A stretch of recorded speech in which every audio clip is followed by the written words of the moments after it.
Chapter 16. The lovely maiden with azure hair sends for the poor Pinocchio, puts him to bed, and calls 3 doctors to tell her if Pinocchio is dead or alive. If the poor marionette had dangled there much longer, all hope would have been lost. Luckily for him, the lovely maiden with azure hair once again looked out of her window. Filled with pity at the sight of the poor little fellow being knocked helplessly about by the wind, she clapped her hands sharply together 3 times. At the signal, a loud whir of wings in quick flight was heard, and a large falcon came and settled itself on the window ledge. "What do you command, my charming fairy?" asked the falcon, bending his beak in deep reverence. For it must be known that, after all, the lovely maiden with azure hair was none other than a very kind fairy who had lived for more than 1,000 years in the vicinity of the forest. "Do you see that marionette hanging from the limb of that giant oak tree?" "I see him." "Very well. Fly immediately to him. With your strong beak, break the knot which holds him tied, take him down, and lay him softly on the grass at the foot of the oak."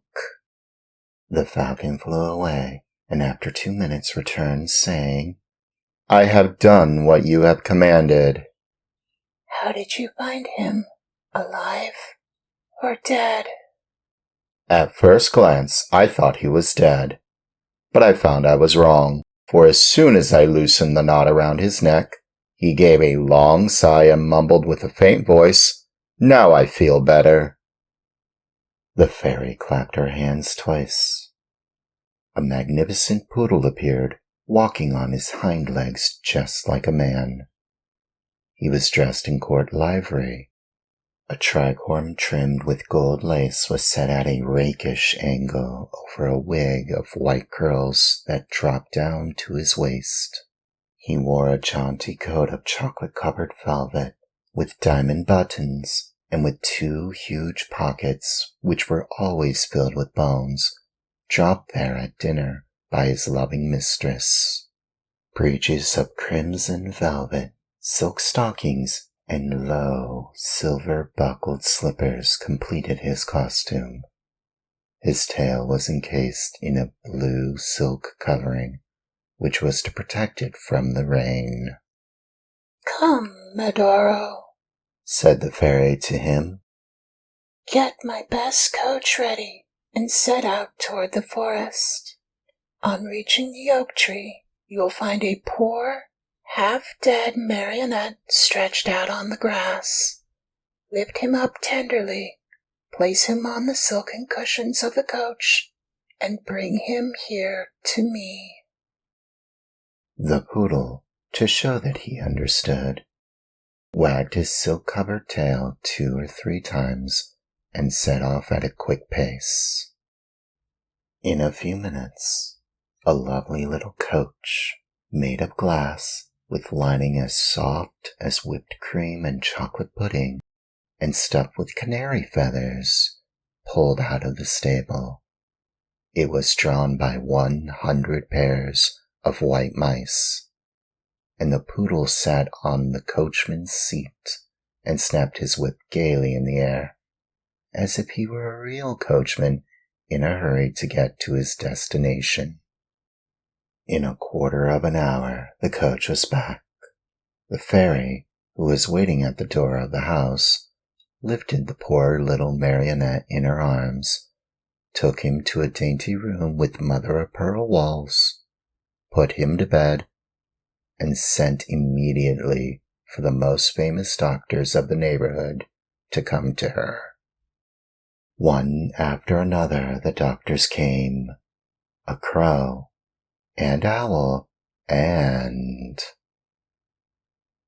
a talking cricket.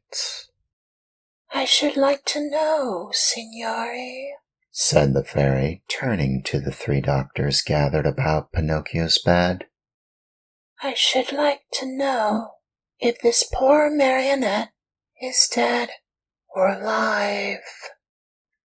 At this invitation, the crow stepped out and felt Pinocchio's pulse, his nose, his little toe. Then he solemnly pronounced the following words. To my mind, this marionette is dead and gone, but if, by any evil chance, he were not, then that would be a sure sign that he is still alive. I am sorry, said the owl, to have to contradict the crow, my famous friend and colleague. To my mind, this marionette is alive, but if, by any evil chance, he were not, then that would be a sure sign that he is wholly dead. And do you hold any opinion? The fairy asked the talking cricket. I say that a wise doctor, when he does not know what he is talking about, should know enough to keep his mouth shut. However, that marionette is not a stranger to me. I have known him a long time. Pinocchio, who until then had been very quiet, shuddered so hard that he shook the bed. That marionette, continued the talking cricket, is a rascal of the worst kind. Pinocchio opened his eyes and closed them again. He is rude, lazy, a runaway. Pinocchio hid his face under the sheets.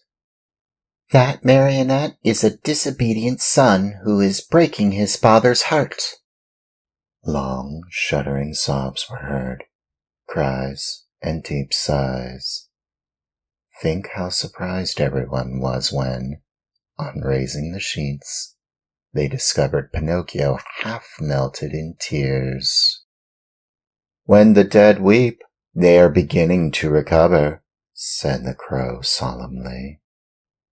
I am sorry to contradict my famous friend and colleague, said the owl, but as far as I'm concerned, I think that when the dead weep, it means they do not want to die.